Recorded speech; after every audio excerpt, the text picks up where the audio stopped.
യോഹന്നാൻ്റെ ഒന്നാം ലേഖനം 4-ാം അധ്യായത്തിൻ്റെ 3-ാമത്തെ എപ്പിസോഡാണ് നിങ്ങൾ കേൾക്കുന്നത്. സ്തോത്രം. അപ്പോൾ ഞാൻ ആ ഭാഗം വിട്ട് 7-ാം വാക്യത്തിലേക്ക് വരിക. പ്രിയമുള്ളവരെ, നാം അന്യോന്യം സ്നേഹിക്കുക എന്നും ദൈവത്തിൽ നിന്ന് സ്നേഹം ദൈവത്തിൽ നിന്ന് വരുന്നു. കമ്മിങ് ഫ്രം ദൈവത്തിൽ നിന്ന് സ്നേഹം വരും. എങ്ങനെ ഈ സ്നേഹം ദൈവത്തിൽ നിന്ന് വരുന്നത്? അതിന് റോമാലേഖനത്തിലൊരു വാക്യമുണ്ട്. സ്തോത്രം. റോമാലേഖനം 5-ാം അധ്യായത്തിൻ്റെ 3-ാം വാക്യം ഒന്ന് വായിച്ചേ. റോമർ 5:3. ഈ സ്നേഹം എവിടെ നിന്ന് വരുന്നു എന്നുള്ളത് സ്തോത്രം പൗലൂസ് പഠിപ്പിക്കുന്നു. റോമർ 5:3. 5:3 വായിക്കുന്നത്. 5:5 വായിച്ചു. പ്രത്യാശയ്ക്കോ ഭംഗം വരുന്നില്ല. ദൈവത്തിൻ്റെ സ്നേഹം നമുക്ക് നൽകപ്പെട്ട പരിശുദ്ധാത്മാവിനാൽ നമ്മുടെ ഹൃദയങ്ങളിൽ പകർന്നിരിക്കുന്നുവല്ലോ. മതി. അപ്പോൾ ദൈവസ്നേഹം എങ്ങനെ കിട്ടും സഹോദരന്മാരെ? രക്ഷിക്കപ്പെട്ടതുകൊണ്ടും സ്നാനപ്പെട്ടതുകൊണ്ടും ദൈവസ്നേഹമാകത്തില്ല. അത് മനുഷ്യ സ്നേഹമാണ്, ജഡത്തിൻ്റെ സ്നേഹമാണ്. അത് നല്ലതാണ്, അത് വേണം, ഇല്ലെന്ന് ഞാൻ പറയുന്നില്ല. നല്ല സ്നേഹമാണ്. ദൈവസ്നേഹം നിന്നിൽ രൂഢമൂലമായി ഉണ്ടാകണമെങ്കിൽ എന്താ വേണം? നൽകപ്പെട്ട പരിശുദ്ധാത്മാവിനാൽ ദൈവത്തിൻ്റെ സ്നേഹം നിങ്ങളുടെ ഹൃദയങ്ങളിൽ പകർന്നിരിക്കുന്നുവല്ലോ. പരിശുദ്ധാത്മാവിനെ പ്രാപിച്ചാലേ ആ ദൈവത്തിൻ്റെ ഘടകമായ ആത്മാവിൻ്റെ ഭാഗമായ സ്നേഹം, ശുദ്ധഹൃദയം, നല്ല മനസ്സാക്ഷി, നിർവ്യാജ വിശ്വാസം എന്നിവയാൽ ഉളവാകുന്ന ആ സ്നേഹം എനിക്കും നിനക്കും കിട്ടത്തുള്ളൂ. ഇല്ലെങ്കിൽ അവസരവാദ സ്നേഹമായിരിക്കും നമുക്ക് കിട്ടുന്നത്.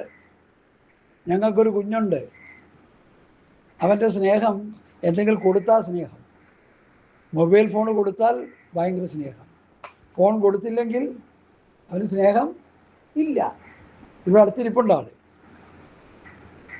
എന്തെങ്കിലും ചാപ്പാട് കൊടുത്താൽ സ്നേഹം, മധുരമുള്ളത് കൊടുത്താൽ സ്നേഹം, അവൻ്റെ ഇഷ്ടത്തിനനുസരിച്ച് എന്തെങ്കിലും ചെയ്തു കൊടുത്താൽ സ്നേഹം. ഇല്ലെങ്കിൽ ഒരു സ്നേഹവും ഇല്ല. എന്താ കാര്യം? Is A child. അവനൊരു കുഞ്ഞാണെന്നേ. അതില്ലേ നമ്മൾ എപ്പോഴും പറയുന്നത്. 1 Corinthians 13 പറയുന്നത്, ഞാൻ ശിശുവായിരുന്നപ്പോൾ ശിശുവിനെ പോലെ സംസാരിച്ചു, ശിശുവിനെ പോലെ ചിന്തിച്ചു, ശിശുവിനെ പോലെ ജീവിച്ചു. പുരുഷനായ ശേഷം ശിശുവിനുള്ളത് ത്യജിച്ചു കളഞ്ഞു. സഹോദരങ്ങളെ, നമുക്ക് സ്നേഹിക്കാൻ കഴിയുന്നില്ലെങ്കിൽ ഇന്ന് പൽക്കാലം ചിന്തിച്ചോണം, പരിശുദ്ധാത്മാവ് നമ്മളിലില്ല. ഉള്ള ആത്മാവ് വേദാത്മാവാണ്. അത് ദൈവസന്നിധിയിൽ പ്രാർത്ഥിച്ച് അത് മാറ്റണം. അതിന് ദൈവദാസന്മാരുടെയൊക്കെ പോകണം. ശുദ്ധമായ പുതിയ നിയമം, പഥ്യവചനം, പഥ്യോപദേശം പ്രസംഗിക്കുന്ന ദൈവദാസന്മാരുടെ അടുക്ക പോയി ഉപദേശം കേട്ട് അവർ തലയിൽ കൈവച്ച് പ്രാർത്ഥിച്ചാൽ ചിലപ്പോൾ ഈ പിശാച് പോവും, ഇല്ലെങ്കിൽ പോകത്തില്ല. അങ്ങോട്ടും ഇങ്ങോട്ടും സ്നേഹിച്ചുകൊണ്ടിരിക്കും. അപ്പം മക്കളെയും അപ്പനെയും, പിന്നെ ബന്ധക്കാരെയും പാസ്റ്റർമാരെയൊക്കെ സ്നേഹിച്ചുകൊണ്ടിരിക്കുന്നവരുണ്ട്. പാസ്റ്ററിന് ദൂതാരാധന നടത്തുന്നവരുണ്ട്. ഇന്ന പാസ്റ്റർ പ്രസംഗിക്കണം ഞങ്ങൾക്ക് കേൾക്കണമെങ്കിൽ. എന്താ കാര്യം? ഇന്ന പാസ്റ്റർ പ്രസംഗിക്കണമെങ്കിൽ കേൾക്കണമെന്നല്ല. പഥ്യവചനം, പഥ്യോപദേശം, ക്രിസ്തുവിൻ്റെ ഉപദേശം, സ്വാതന്ത്ര്യത്തിൻ്റെ തികഞ്ഞ ന്യായപ്രമാണം, കർത്താവായ യേശുക്രിസ്തുവിൻ്റെ പഥ്യവചനം, ഭക്തിക്കൊത്ത് ഉപദേശം ആര് പ്രസംഗിച്ചാലും കേൾക്കണം. അപ്പോസ്തലന്മാരുടെ ഉപദേശം ആര് പ്രസംഗിച്ചാലും നിങ്ങൾ കേൾക്കണം. അവരാണ് ദൈവത്തിൻ്റെ ദാസന്മാർ, അവരാണ് ദൈവത്തിൻ്റെ ശുശ്രൂഷകന്മാരെ. അല്ലാത്തവരൊക്കെ പുട്ടടിക്കാൻ വേണ്ടി നടക്കുകയാണ്, കുടുംബം പുലർത്താൻ നടക്കുകയാണ്. പാസ്റ്റർ ഡോക്ടറായിരുന്ന പാസ്റ്റർ മുരളീധരൻ എനിക്ക് ഏറ്റവും ഇഷ്ടമുള്ള ഒരു ദൈവദാസന്മാരിൽ ഒരാളാണ് അദ്ദേഹം. അത് ഇങ്ങനെ പറഞ്ഞു, എനിക്കൊരു പാസ്റ്റർ അറിയാം. ഒരു പുതിയ കാറ് വരുമ്പോൾ പാസ്റ്റർ ഉന്നം വെച്ചിരിക്കും, ആ കാറങ്ങ് മേടിച്ചു കഴിഞ്ഞിട്ട് അതേ ബ്രാൻഡിൻ്റെ ആ കാറിന് ശേഷമുള്ള അടുത്ത പുതിയത് ഇറക്കുമ്പോൾ ഇതാ കൊടുത്തിട്ട് അത് മേടിക്കും. ഇങ്ങനെ കാറ് മാറ്റമാണ് പുള്ളിയുടെ ശുശ്രൂഷ. പുള്ളി എന്നാ ശുശ്രൂഷിക്കാനെന്നാലോചിക്കും. പുള്ളി ഒരു ലോകസ്നേഹിയാണ്. ഹല്ലേലൂയ. ഇവിടെ പറയുന്നുണ്ടല്ലോ, സ്തോത്രം, അവർ ലൗകികന്മാരായാൽ ലൗകികമായത് സംസാരിക്കുന്നു. ഈ ലോകസ്നേഹികളായ പാസ്റ്റർമാർ സംസാരിക്കുന്ന മുഴുവൻ ലോകത്തിലുള്ള കാര്യങ്ങളാണ്. നമുക്ക് മന്ത്രിയാകണം, നമുക്ക് MLA ആകണം, നമുക്ക് തന്ത്രിയാകണം, നമുക്ക് ലോകത്തിൻ്റെ ഭരണം നമ്മൾ കൂടി നടത്തണം, ഇനി അതിൻ്റെ കുറവും കൂടിയുള്ളൂ, ബാക്കി എല്ലാം ആയി കഴിഞ്ഞു, ക്ലീൻ കട്ടായി കഴിഞ്ഞു. ഇനി നമ്മളോട് ഇറങ്ങി ഭരണം നടത്താത്തതുകൊണ്ടേ ഉള്ളൂ, ബാക്കി എല്ലാം ആയി. ഏത് ലോകത്താണ് അവർ ജീവിക്കുന്നത്? ദൈവസഭയുടെ ശുശ്രൂഷകന്മാർ അവർ പ്രാർത്ഥനയിലും വചന ശുശ്രൂഷയിലും ഉറ്റിരിക്കണം. അത് അപ്പോസ്തലന്മാർ ചെയ്തത്. ഞങ്ങളൊക്കെ വളരെ പെർഫെക്റ്റ് ആണെന്ന് പ്രസംഗിച്ചുകൊണ്ടിരിക്കുകയല്ല, അതാകാനായിട്ട് ഇങ്ങനെ ഓടിക്കൊണ്ടിരിക്കുക. കുറ്റങ്ങൾ കുറവുകളൊക്കെ ഉണ്ടാകുന്നുണ്ട്, പരാജയങ്ങൾ ഉണ്ടാകുന്നുണ്ട്, അത് തിരുത്തി ഓടിക്കൊണ്ടിരിക്കുക. ഞാൻ തികഞ്ഞവനായെന്നോ, പൗലോസ് അങ്ങനെയല്ലേ പറയുന്നത്, ലഭിച്ചു കഴിഞ്ഞുവെന്നോ തികഞ്ഞവനായെന്നോ അല്ല. എനിക്കാമോ അത് പിടിക്കാമോ എന്ന് വെച്ച് പിന്തുടരുന്നതേ ഉള്ളൂ. ഒന്ന് ഞാൻ ചെയ്യുന്നു, പിൻപുള്ളതൊക്കെ മറന്ന് മുൻപിലൂടെ ആഞ്ഞ് പരമ്പരയുടെ വിരുദ്ധനായി ലാക്കിലേക്ക് ഓടുന്നു, പിടിച്ചിരിക്കുന്നു നിരൂപിക്കുന്നില്ല, പിടിക്കാമോ എന്ന് വെച്ച് പിന്തുടരുന്നു. അത് തന്നെയാണ് ഓരോ ഭക്തനും. ഇവിടെ തികഞ്ഞെന്നും പറഞ്ഞ് കുറേ പാസ്റ്റർമാർ നടക്കുന്നുണ്ട്. ഇല്ല, തികഞ്ഞിട്ടില്ല. നിങ്ങൾ തികഞ്ഞെങ്കിൽ നിങ്ങളിൽ ആത്മാവ് മാറിപ്പോയി. തികയനായി ഓടുന്നവനാണ് ഒരു ഭക്തനെന്ന് പൗലോസ് പഠിപ്പിച്ചു. പുതിയ നിയമത്തിൽ കർത്താവ് കഴിഞ്ഞാൽ പിന്നെ ഏറ്റവും വലിയൊരു ക്യാരക്ടറാണ് അപ്പോസ്തലനായ പൗലോസാണ്. അതുകൊണ്ടാണ് ഞങ്ങൾ പൗലോസ് പഠിപ്പിക്കുന്ന ഉപദേശം പറയുന്നത്. പൗലോസ് എന്താ പറഞ്ഞത്? നിങ്ങൾ ഞങ്ങളെ അനുകരിപ്പിൻ, നിങ്ങൾ എന്നെ അനുകരിപ്പിൻ, ഞങ്ങൾ നിങ്ങൾക്ക് കാണിച്ച മാതൃപ്രകാരം നടക്കുന്നവരെ കുറിക്കൊള്ളുവിൻ, ഞങ്ങളോട് പ്രാപിച്ച പ്രമാണം വിട്ട് ക്രമകെട്ട് നടക്കുന്നവരെ അകന്നു മാറുവിൻ. ഈ അപ്പോസ്തലന്മാർ പഠിപ്പിക്കാത്ത ഉപദേശം പ്രസംഗിക്കാത്തവരോട് ഞങ്ങൾക്ക് കൂട്ടായ്മയൊന്നുമില്ല, അവരോട് പിണക്കവുമില്ല, അവർ ശത്രുക്കളുമല്ല. അവരെല്ലാം മടങ്ങി വരാൻ ശക്തമായി ഞങ്ങൾ പ്രാർത്ഥിച്ചുകൊണ്ടിരിക്കുന്നവരാണ്. അതുകൊണ്ട് സ്തോത്രം. പ്രിയമുള്ളവരെ,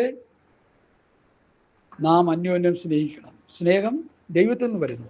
നൽകപ്പെട്ട പരിശുദ്ധാത്മാവിനാൽ ദൈവസ്നേഹം നമ്മളിൽ പകർന്നിരിക്കുന്നു. സ്നേഹിക്കുന്നവരെല്ലാം ദൈവത്തിൽ നിന്ന് ജനിച്ചിരിക്കുന്നു, ദൈവത്തെ അറിയുകയും ചെയ്യുന്നു. സ്നേഹിക്കാത്തവൻ ദൈവത്തെ അറിഞ്ഞിട്ടില്ല.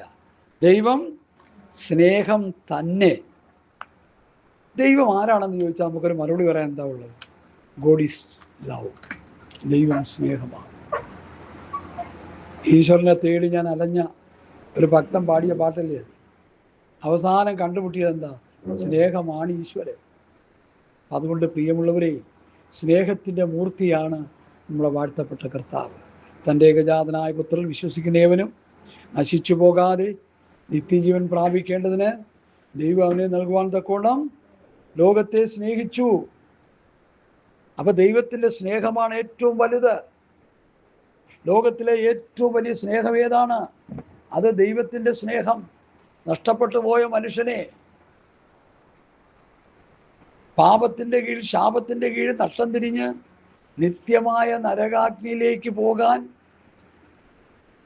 വിഷപ്പാമ്പിൻ്റെ കടിയേറ്റ്, സാത്താൻ്റെ കടിയേറ്റ് നശിച്ചു കിടന്ന മനുഷ്യനെ രക്ഷിക്കുവാൻ ഒരു ശമര്യക്കാരൻ വന്നു, ഒരു ലേവ്യൻ വന്നു, ഒരു പുരോഹിതൻ വന്നു, ഒരു ലേവ്യൻ വന്നു, ഒരു ശമര്യക്കാരനും വന്നു. ലേവ്യനും പുരോഹിതനും ആലയത്തിൽ ശുശ്രൂഷ ചെയ്യാനുള്ള വ്യഗ്രത കൊണ്ട് ഓടുകയാണ്.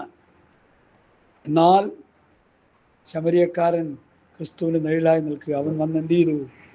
ആ മനുഷ്യനെ സ്നേഹിച്ചു. തൻ്റെ വാഹന മൃഗത്തിൽ കയറ്റി, തൻ്റെ മുറിവുകളെ കെട്ടി, സത്രത്തിലേൽപ്പിച്ചു, സംരക്ഷണ ചെയ്യുവാൻ സത്രത്തിലേൽപ്പിച്ചു, അല്പ ചില്ലറയും കൊടുത്തു. സത്രമാണ് സഭയെന്ന് പഠിപ്പിക്കുന്നവരുണ്ട്, നല്ല കാര്യം. സത്രത്തിൽ ഇപ്പം എന്താ നടക്കുന്നത്? സത്രമെല്ലാം കള്ളന്മാരുടെ ഗുഹയായി മാറിയില്ലേ? എൻ്റെ ആലയം പ്രാർത്ഥനാലയം എന്ന് വിളിക്കപ്പെടും, നിങ്ങളിതിനെ കള്ളന്മാരുടെ ഗുഹയാക്കി മാറ്റിയെന്ന് നമ്മുടെ വാഴ്ത്തപ്പെട്ട കർത്താവ് പ്രമാണം ലഭിച്ച യഹൂദ ജാതിയുടെ അത് അവയെക്കുറിച്ച് പറഞ്ഞ കാര്യമാണ്. അവയെക്കുറിച്ച് പുസ്തകം പഠിപ്പിക്കുന്ന പഠനം നിങ്ങൾ കേട്ടാൽ ഞെട്ടരുത്. ലേവ്യ പുസ്തകത്തിൽ പഴയ നിയമസഭയെക്കുറിച്ച് പഠിപ്പിക്കുന്ന പഠനം ഞാൻ വായിച്ച് ഞാൻ പേടിച്ചരണ്ടിരിക്കുക. പുറപ്പാട്, സംഖ്യ, ലേവ്യാണോ സംഖ്യയാണോ എന്നുള്ളൊരു സംശയമുണ്ട്. സ്തോത്രം. ഹല്ലേലൂയ. ദുഷ്ടസഭ, ഈ ദുഷ്ടസഭ എത്രത്തോളം എന്നോട് പിറുപിറുക്കും. ദുഷ്ടസഭ ശ്രദ്ധിച്ചേ. ഏത് പുസ്തകങ്ങളെ ഏതെങ്കിലും ആയിട്ട് നമുക്ക് ആ വാക്യം കിട്ടിയല്ലോ. ഈ ദുഷ്ടസഭ എന്നോട് എത്രത്തോളം പിറുപിറുക്കും. ദൈവം പറയാ ദുഷ്ടസഭ, പഴയ നിയമസഭ ദുഷ്ടസഭ. മിസ്രൈമിൽ നിന്ന് പാട്ടും പാടി സംഗീതാനുഷ്ഠ നടത്തി പുറപ്പെട്ട സഭയെക്കുറിച്ച് ദൈവം പറയുന്നു, ഈ ദുഷ്ടസഭ എത്രത്തോളം എന്നോട് പിറുപിറുക്കും. മനസ്സിലായോ ദൈവമക്കളെ? സ്തോത്രം. അതുകൊണ്ട് നമ്മളാരും ദുഷ്ടസഭയിൽപ്പെട്ടവരാകരുത് എന്നൊരു അപേക്ഷ എനിക്കുണ്ട്. സ്തോത്രം. നമ്മളാരും ദുഷ്ടസഭയിൽപ്പെട്ടവരാകരുത്. നമ്മൾ യേശുക്രിസ്തുവിൻ്റെ ശരീരമാം സഭയാ. നാം ക്രിസ്തുവിൻ്റെ മണവാട്ടി സഭയാ. ഹല്ലേലൂയ. നാം കർത്താവിൻ്റെ ദൈവാത്മാവ് വസിക്കുന്ന മന്ദിരമാകുന്ന സഭയാ. സ്തോത്രം. ഈ ഓർമ്മ, ഈ ചിന്ത നമ്മളെ വിട്ടുപോകരുത്. യേശുക്രിസ്തുവിൻ്റെ മന്ദിരമാകുന്ന സഭ, മണവാട്ടിയായ സഭ. സ്തോത്രം. പിന്നെ ക്രിസ്തുവിൻ്റെ ശരീരമാകുന്ന സഭ. നമ്മൾ ദുഷ്ടസഭയല്ല, അത് ഓർത്തോണം. ദൈവം പറഞ്ഞതാ ഇസ്രായേൽ മക്കളെ കുറിച്ച്, വേറെ ആരുമല്ല. ഈ ദുഷ്ടസഭ എത്രത്തോളം എന്നോട് പിറുപിറുക്കും. ദുഷ്ടസഭ. ഈ സഭയെക്കുറിച്ച് പുറപ്പാട് പുസ്തകത്തിൽ മോശയോട് പറയുന്നത് എന്താ? എൻ്റെ ജനത്തെ വിടുവിക്കുവാൻ. എൻ്റെ ജനം, എൻ്റെ ജനം, എൻ്റെ ജനം, എൻ്റെ ജനം, എൻ്റെ ജനം. സ്തോത്രം. സംഖ്യാപുസ്തകത്തിൽ വന്നപ്പോൾ എന്തോ പറ്റി? പുറപ്പാട് പുസ്തകം 30-ാം അധ്യായത്തിൽ വന്നപ്പോൾ എന്ത് പറ്റി? പുറപ്പാട് പുസ്തകം 30-ാം അധ്യായം എടുത്ത് വായിച്ചേ, ഒന്ന് വായിച്ചേ. പുറപ്പാട് പുസ്തകം 30-ാം അധ്യായം. ഹല്ലേലൂയ. എൻ്റെ ജനം, എൻ്റെ ജനം, എൻ്റെ ജനമെന്ന് ദൈവം പറഞ്ഞ സഭയെക്കുറിച്ച് അവസാനം 32-ന്റെ 7 വായിച്ച് എന്താ അവിടെ എഴുതിയേക്കെന്ന് നോക്കാം. അപ്പോൾ യഹോവ മോശയോട്, നീ ഇറങ്ങിച്ചെല്ലുക, നീ മിസ്രൈം ദേശത്ത് കൊണ്ടുവന്ന നിന്റെ ജനം. മതി, നിന്റെ ജനം തങ്ങളെ തന്നെ വഷളാക്കിയിരിക്കുന്നു. ഷോ, എൻ്റെ ജനം, എൻ്റെ ജനം നിന്റെ ജനമായി. ഈ ദൈവത്തിൻ്റെ സ്വഭാവം ഒന്ന് നന്നായിട്ടൊന്ന് ഗ്രഹിച്ചു കൊള്ളണേ പെന്തക്കോസുകാരെ. നമ്മൾ വിചാരിക്കുന്ന എന്ത് കോനാമ്പിച്ച് കാണിച്ചാലും നമ്മൾ ദൈവത്തിൻ്റെ ജനമായി തീരും. നോ. പ്രമാണം ലംഘിച്ചാൽ എനിക്കും നിനക്കും തമ്മിൽ, ദൈവത്തിനും നമുക്കും തമ്മിൽ ഒരു ബന്ധവും ഇല്ല. ഹല്ലേലൂയ. ഉപദേശം കടുപ്പിച്ചപ്പോൾ എല്ലാവരും പിൻവാങ്ങിപ്പോയി. അപ്പം തിന്നവനും അത്ഭുതം കണ്ടവനും അടയാളം കിട്ടിയവനും ലോകത്തിൻ്റെ ഭൗതിക കാര്യങ്ങൾക്ക് വേണ്ടി യേശുവിൻ്റെ പിറകെ നടന്ന് യേശുവിനെ ശല്യപ്പെടുത്തി പ്രാർത്ഥിച്ച് യേശുവിൽ നിന്നുള്ള അത്ഭുത അടയാളം പ്രാപിച്ചവരൊക്കെ കട്ടിയായ കാര്യങ്ങൾ പറഞ്ഞു വന്നപ്പോൾ ഇത് കഠിനവാക്കെന്നും പറഞ്ഞ് എല്ലാവരും കളഞ്ഞിട്ട് പോയി. 12 പേര് ചൊട്ടയൊക്കെ പൊട്ടിച്ച് നിൽക്കുക. ഈ 12 പേരോടും യേശുവിന് യാതൊരു മയവും ഇല്ലെന്നുള്ളതാണ് ആ പഴയ നിയമത്തിൽ ആ ദൈവത്തിൻ്റെ അതേ സ്വഭാവം. നിങ്ങൾക്കും പൊയ്ക്കൊള്ളാൻ മനസ്സുണ്ടോ എന്ന്. സ്ഥലം വിട്ടോന്നാ പറഞ്ഞു. നിത്യജീവമൊഴികൾ നിന്നിലുണ്ട് പരനെ, നിന്നെ വിട്ടിട്ടടിയങ്ങളെങ്ങു പോയി വസിക്കുന്നു, നീയല്ലോ ഞങ്ങൾക്കുള്ള ദിവ്യസമ്പത്തേശുവേ. കർത്താവിൻ്റെ പുറകെ പോയ ആ സ്വതം നിരക്ഷരപുക്ഷികളായ, അറിവും കഴിവും പ്രാപ്തിയും ഒന്നും വലുതായിട്ടില്ലാത്ത, കർത്താവിൻ്റെ വിളികേട്ട് ഇറങ്ങി തിരിച്ച് സമ്പൂർണ്ണമായി കർത്താവിൻ്റെ മുമ്പിൽ സമർപ്പിക്കപ്പെട്ട് തെറ്റുകുറ്റങ്ങളൊക്കെ ഉണ്ടായിരുന്നവരും, കർത്താവ് തെറ്റുകുറ്റങ്ങളെ വെളിപ്പെടുത്തിയപ്പോൾ പൊട്ടിക്കരഞ്ഞ പത്രോസും ഈ സാധാരണ മനുഷ്യരുടെ പിന്തുടർച്ചക്കാരാണ് ഇന്നത്തെ പെന്തക്കോസുകാരെന്ന് നമ്മൾ നന്നായിട്ട് ഗ്രഹിച്ചു കൊള്ളണേ. തെറ്റുകളുണ്ട്, കുറ്റങ്ങളുണ്ട്, കുറവുകളുണ്ട്. അതാത് സമയങ്ങളിൽ ശുദ്ധീകരണ പ്രക്രിയ ചെയ്ത് ശുദ്ധീകരണം പ്രാപിച്ച് മുമ്പോട്ട് വെക്കണം. പഴയ നിയമത്തിൽ തെറ്റ് ചെയ്താൽ ആ പ്രമാണം അനുശാസിക്കുന്ന യാഗമൃഗത്തെ കൊണ്ടുവന്ന് യാഗം നടത്തി രക്ഷപ്പെടാം. ഇവിടെ നിങ്ങളുടെ ശരീരങ്ങളെ ജീവനും വിശുദ്ധിയും ദൈവത്തിന് പ്രസാദമുള്ള യാഗം. ശരീരം, പഞ്ചേന്ദ്രിയം, നമ്മുടെ മനസ്സ്, ശരീരം, കണ്ണ്, മൂക്ക്, നാക്ക്, തൊക്ക്, ഇതെല്ലാം കൊണ്ട് നമ്മൾ പാപം ചെയ്യും. ആ പാപത്തെ ദൈവത്തിൽ എന്ത് ചെയ്യുക? ഏറ്റുപറഞ്ഞ് യേശുക്രിസ്തുവാകുന്ന യാഗപീഠത്തിൽ നമ്മുടെ ശരീരത്തെ സമ്പൂർണ്ണമായി അർപ്പിച്ച്, കർത്താവേ, എൻ്റെ നോട്ടം, എൻ്റെ ചിന്ത, എൻ്റെ പ്രവൃത്തി, എൻ്റെ സംസാരം, എൻ്റെ ഇടപാടിൽ വന്നുപോയതെല്ലാം ക്ഷമിച്ച് എന്നെ അവിടെ നിന്ന് ശുദ്ധീകരിക്കണമേ എന്ന് ദൈവസന്നിധിയിൽ തകർന്ന ഹൃദയത്തോടെ പ്രാർത്ഥിക്കുമ്പോൾ അവിടെ ഒരു ആത്മീക യാഗം നടക്കുന്നു. അതാണ് റോമാലേഖനം 12 നടക്കുന്ന യാഗം. അതിനെക്കുറിച്ചൊക്കെ പലരും പല നിലയിൽ പറയുന്നുണ്ട്. കർത്താവിൻ്റെ കൃപയാൽ എനിക്ക് കിട്ടിയ വചന വെളിപ്പാട് ഞാൻ കൃപയാൽ പറയുകയാണ്. നിങ്ങളെ തന്നെ യാഗവസ്തുവായിട്ട് സമർപ്പിക്കുക. അതുകൊണ്ട് ദൈവസ്നേഹം എപ്പോഴും നമ്മളിൽ ഉണ്ടാകണം. അതാ ഇവിടെ പഠിപ്പിക്കുന്നത്. ദൈവം സ്നേഹം തന്നെ. ദൈവം തൻ്റെ ഏകജാതനായ പുത്രനെ അവനാൽ ജീവിക്കേണ്ടതിനെ ലോകത്തിലേക്ക് അയച്ചു എന്നുള്ളതിനാൽ ദൈവത്തിന് നമ്മോടുള്ള സ്നേഹം പ്രത്യക്ഷമായി. നാം ദൈവത്തെ സ്നേഹിച്ചതല്ല, അവൻ നമ്മെ സ്നേഹിച്ച് തൻ്റെ പുത്രനെ നമ്മുടെ പാപങ്ങൾക്ക് പ്രായശ്ചിത്തമാകുവാൻ അയച്ചത് തന്നെ സാക്ഷാൽ സ്നേഹമാകുന്നു. അതാ ദൈവസ്നേഹം. പ്രിയമുള്ളവരെ, ദൈവം നമ്മെ ഇങ്ങനെ സ്നേഹിച്ചു എങ്കിൽ നാമും അന്യോന്യം സ്നേഹിക്കേണ്ടതാകുന്നു. കർത്താവ് എന്താ പറഞ്ഞ്? നിങ്ങൾ തമ്മിൽ തമ്മിൽ സ്നേഹിക്കുന്നുവെങ്കിൽ നിങ്ങളെൻ്റെ ശിഷ്യന്മാരെന്ന് ലോകമറിയും. അല്ലേ? നമ്മൾ തമ്മിൽ തമ്മിൽ സ്നേഹിച്ചാൽ മതിയെന്നേ. നമ്മൾ തമ്മിൽ തമ്മിൽ സ്നേഹിക്കണം. തമ്മിൽ തമ്മിൽ പാര വയ്ക്കരുത്. സ്നേഹിക്കണം. ശുദ്ധഹൃദയം, നല്ല മനസ്സാക്ഷി, നിർവ്യാജ വിശ്വാസം എന്നിവയാൽ ഉളവാകുന്ന ദൈവസ്നേഹം പ്രാപിച്ച് ആ ദൈവസ്നേഹത്തിൽ തമ്മിൽ തമ്മിൽ സ്നേഹിക്കണം.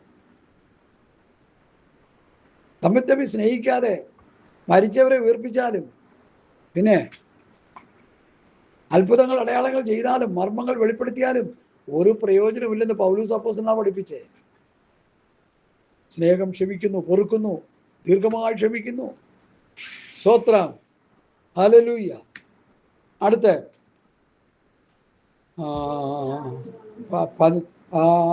13-ാം വാക്യം വായിച്ചേ. നാം അവനിലും എന്ന് അറിയുന്നു. അടുത്ത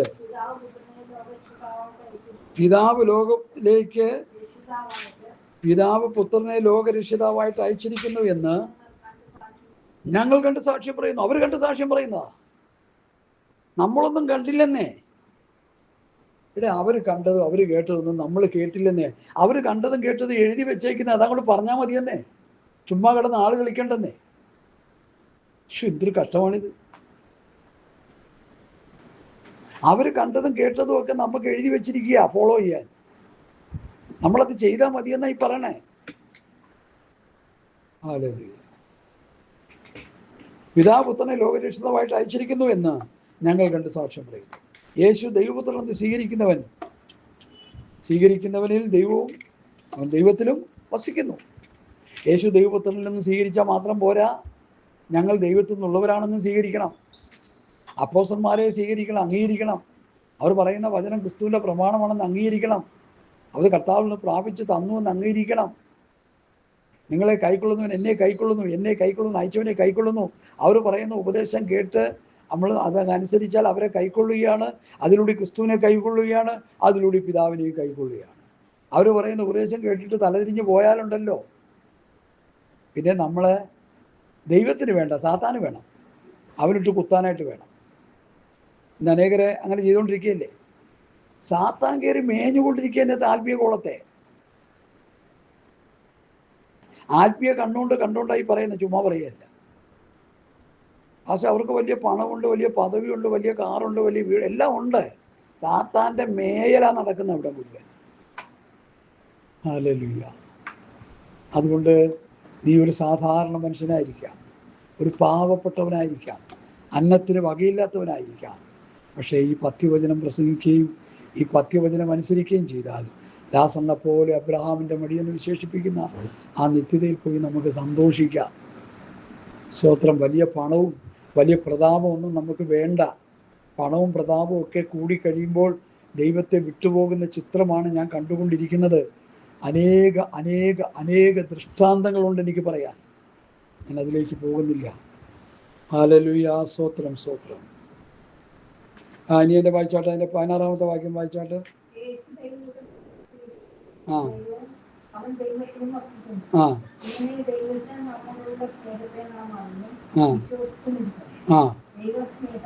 ആ ആ വസിക്കുന്നു. അടുത്ത ന്യായവിധി ദിവസത്തിൽ നമുക്ക് ധൈര്യമുണ്ടാകുവാൻ തക്കവണ്ണം ഇതിനാൽ സ്നേഹം നമ്മോട് തികഞ്ഞിരിക്കുന്നു. നിൽക്കട്ടെ. അപ്പോൾ ഈ സ്നേഹം നമ്മൾ തികഞ്ഞു വരുമ്പോൾ എന്താ സംഭവിക്കുന്നത്? ന്യായവിധി ദിവസത്തിൽ നമുക്ക് ധൈര്യം ഉണ്ടാകണം. ഞാൻ നിന്നോട് കാര്യം തീർക്കുന്ന നാളിൽ നിന്റെ കരങ്ങൾ ബലപ്പെട്ടിരിക്കുമോ? ദൈവത്തിൻ്റെ ന്യായവിധിയുടെ ദിവസത്തിൽ നമുക്ക് ധൈര്യമുണ്ടാകണമെങ്കിൽ ദൈവസ്നേഹം നമ്മളിൽ തികയണം. ഒന്ന്, സ്നേഹം നമുക്കുണ്ടാകണം. രണ്ട്, സ്നേഹം നമ്മളിൽ തികയണം. ഈ തികയാൽ എന്ത് ചെയ്യും?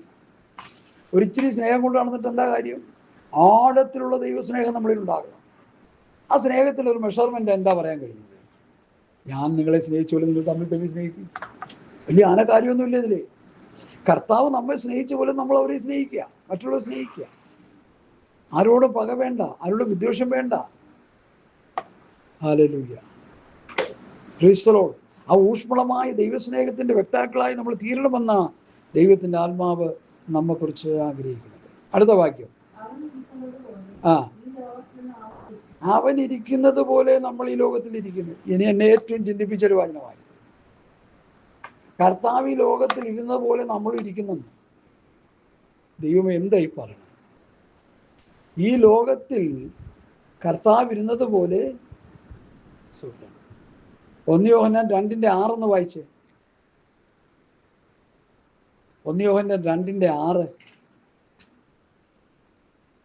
അവനിൽ വസിക്കുന്നു എന്ന് പറയുന്നവൻ, അവനിൽ വസിക്കുന്നു എന്ന് പറയുവൻ അവൻ നടക്കുന്നത് പോലെ നടക്കേണ്ടതാകുന്നു. അവനിൽ ഇരിക്കുന്നത് പോലെ അവൻ ഇരിക്കുന്നത് പോലെ ഈ ലോകത്തിൽ നാമും ഇരിക്കുന്നു. കർത്താവ് വസിച്ചതുപോലെ കർത്താവിൻ്റെ സ്വഭാവത്തോടുകൂടി ഈ ഭൂമി നമുക്ക് ജീവിക്കാൻ പറ്റുള്ളൂ. ഇനിയിപ്പോൾ അങ്ങനെയാണോ ജീവിക്കുന്ന മനുഷ്യർ? എന്തോരം വ്യത്യാസം നമ്മളിൽ ഉണ്ടാകണം. ഏതൊക്കെ നിലയിലുള്ള രൂപാന്തരം നമുക്കുണ്ടാകണം. നമ്മളിൽ ഉണ്ടാകേണ്ട വ്യത്യാസം എന്തൊക്കെയാണ്? ചിന്തിക്കാറുണ്ടോ ആരെങ്കിലും?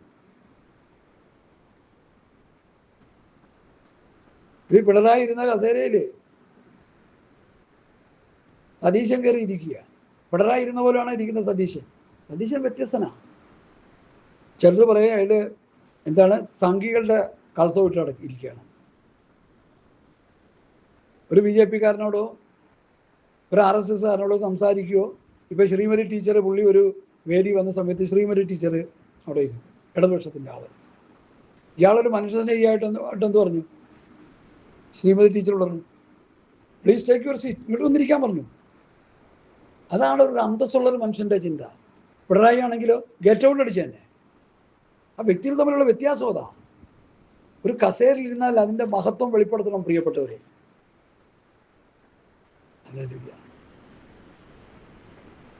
ഒരു രാഷ്ട്രീയക്കാരനെയും ഞാൻ അനുകൂലിച്ച് പറയുന്ന ആളല്ല. തമ്മിൽ തൊമ്മൻ വലതുപക്ഷ ഭരണമെന്ന് എപ്പോഴും പറയുന്നു.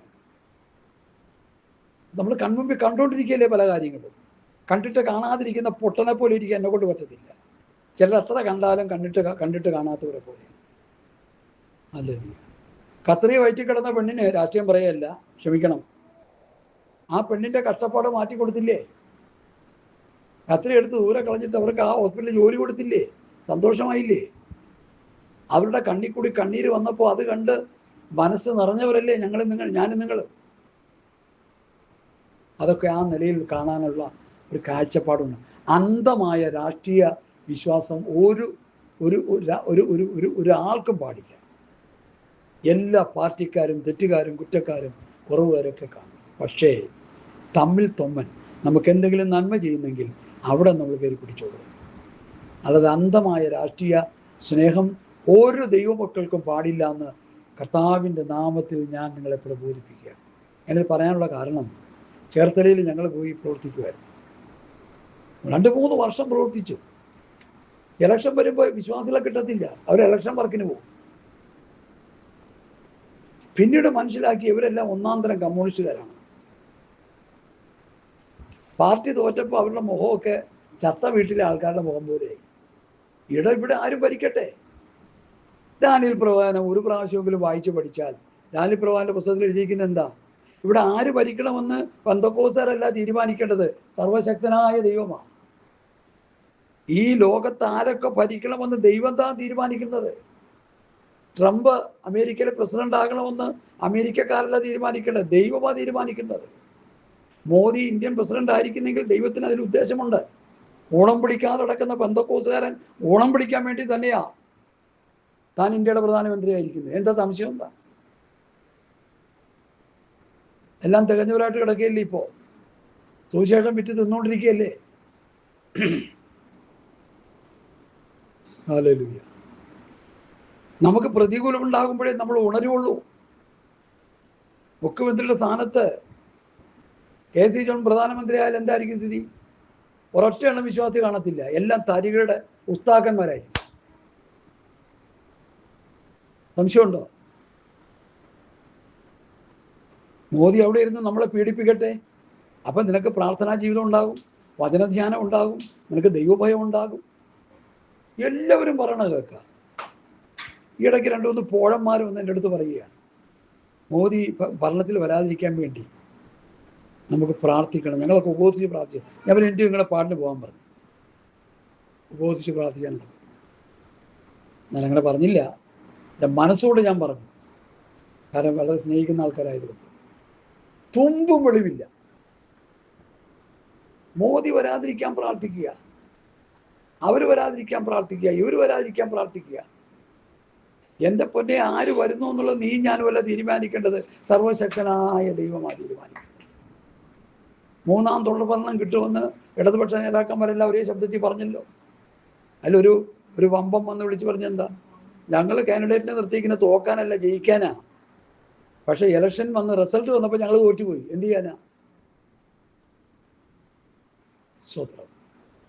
അതുകൊണ്ട് എന്നെ കേൾക്കുന്ന പ്രിയപ്പെട്ടവരെ, ലോകത്തിൻ്റെ ഭരണചക്രം ആര് പിടിക്കണമെന്ന് നിങ്ങളല്ല തീരുമാനിക്കേണ്ടത്, ഞാനല്ല തീരുമാനിക്കേണ്ടത്, ഇവിടുത്തെ പെന്തക്കോസ് പാസ്റ്റർമാരല്ല തീരുമാനിക്കേണ്ടത്, സർവശക്തനായ ദൈവമാണ് തീരുമാനിക്കേണ്ടത്. ആരിവിടെ ഭരിക്കണം, ആരിവിടെ ഭരണം നടത്തണമെന്ന് അവരാണ്, ദൈവമാണ് തീരുമാനിക്കേണ്ടത്. ഞാൻ ചില വാക്യങ്ങൾ എടുത്തു തരാം, എനിക്കത് വായിച്ചേ മതിയാവും. കാരണം ഇത്രയും പറഞ്ഞപ്പോൾ അതിന് ചില തെളിവുകൾ കൊടുക്കേണ്ടത് ആവശ്യം.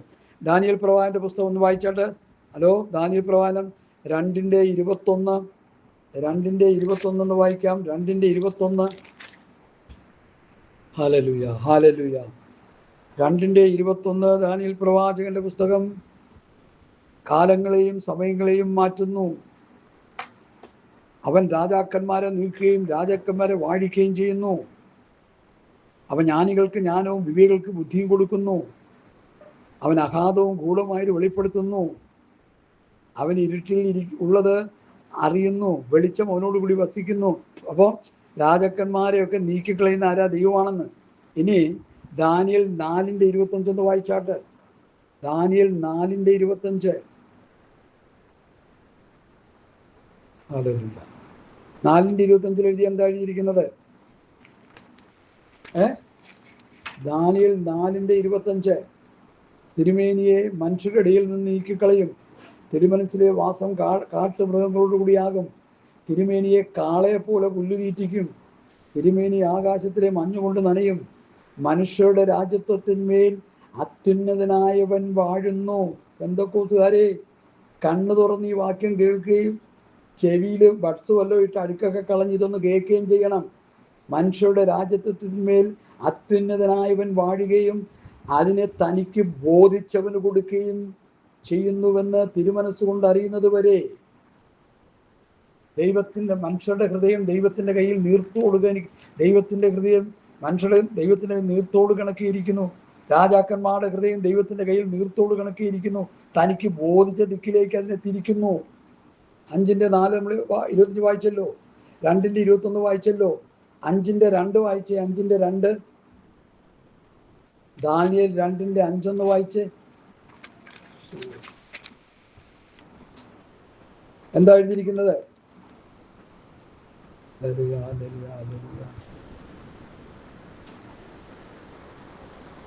അത് വേണ്ട. 5:2 വേണ്ട. 5:2 വേണ്ട. സ്തോത്രം. അടുത്ത 4:25-33. 4:25-33. ഇതാനേ പ്രവചനം എന്നുള്ളത് പുതിയ നിയമമായിട്ട് വലിയ ബന്ധപ്പെട്ട് കിടക്കുന്നതാണ്. അല്ല, അത് വായിച്ചോ. 33 വായിക്കും. 33.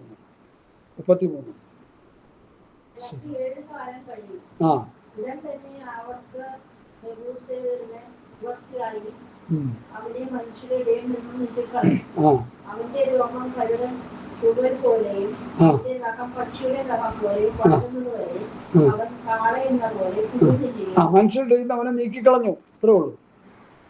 രാജാവിനെ ദൈവം നീക്കിക്കളഞ്ഞു. മനുഷ്യരെ ഭരിച്ചുകൊണ്ടിരിക്കുന്ന നെബൂഖദ്നേസറിനെ ദൈവം നീക്കി. അതുപോലെ പലരെയും നീക്കി. സദാമിനെ നീക്കിക്കളഞ്ഞു, ഗദ്ദാഫിയെ നീക്കിക്കളഞ്ഞു, വലിയ വമ്പന്മാരെയൊക്കെ നീക്കി.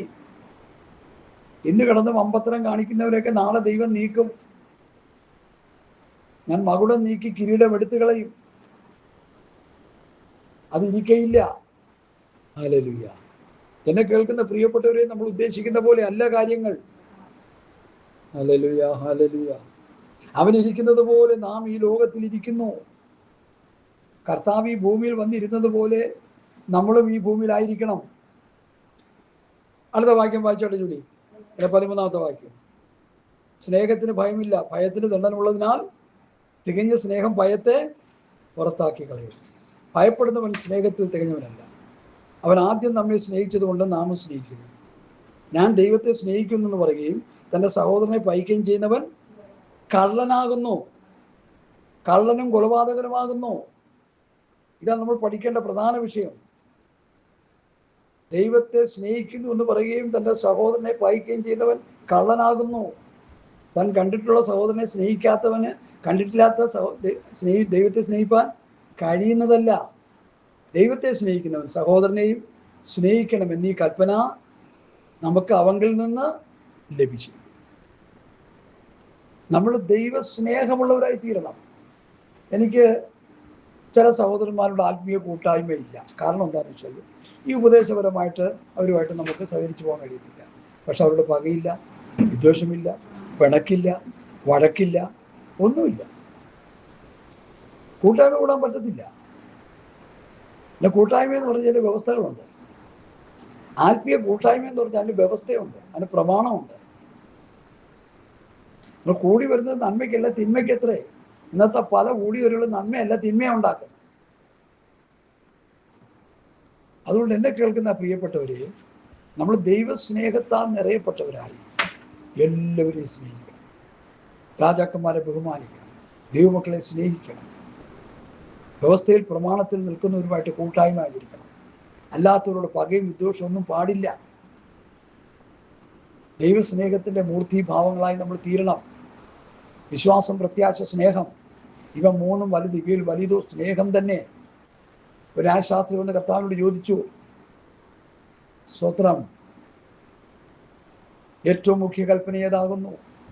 ദൈവമായ കർത്താവിനെ പൂർണ്ണ ഹൃദയത്തോടും പൂർണ്ണ ആത്മാവോടും പൂർണ്ണ ശക്തിയോടും കൂടി സ്നേഹിക്കണമെന്നുള്ളതും നിന്റെ കൂട്ടുകാരനെ നിന്നെപ്പോലെ തന്നെ സ്നേഹിക്കണമെന്നുള്ള ഏകവാക്യത്തിൽ ന്യായപ്രമാണം മുഴുവനും അടങ്ങി. സ്നേഹം നിർവ്യാജ സ്നേഹം, നിർമ്മലമായ സ്നേഹം, പൊറുക്കുന്ന സ്നേഹം, സഹിക്കുന്ന സ്നേഹം, ക്ഷമിക്കുന്ന സ്നേഹം. മലകളെ നീക്കുവാൻ തക്കൊണ്ട് വിശ്വാസം ഉണ്ടായാലും സ്നേഹമില്ലെങ്കിൽ ഏതുമില്ല.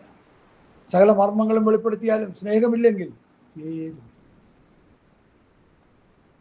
മർമ്മങ്ങളൊന്നും വെളിപ്പെടുത്തിയില്ലെങ്കിലും ദൈവസ്നേഹമുള്ളവരായി ഊഷ്മളമായ ദൈവസ്നേഹം നമ്മളിൽ നിന്ന് ബഹിർഗമിക്കുന്നെങ്കിൽ നമ്മളാണ് യഥാർത്ഥ ദൈവമക്കൾ. അതുകൊണ്ട് ഞാൻ എൻ്റെ വാക്കുകളിലൂടെ ഉപസംഹരിക്കുന്നു. 1 യോഹന്നാൻ 4-ാം അധ്യായം എന്തുകൊണ്ടും എനിക്ക് അനുഗ്രഹമായി തീർന്നു. 3 എപ്പിസോഡാണ് നമ്മൾ ഈ ചെയ്തിരിക്കുന്നത്. സ്തോത്രം. അടുത്ത ആഴ്ച കർത്താവിൻ്റെ ഒരു താമസമെങ്കിൽ 1 യോഹന്നാൻ 5-ാം അധ്യായമായിരിക്കും നമ്മുടെ പഠന വിഷയം. 5-ാം അധ്യായം വായിച്ച് തീർക്കുന്നതോടുകൂടി യോഹന്നാൻ്റെ 1-ാം ലേഖനം ഇവിടെ അവസാനിക്കും.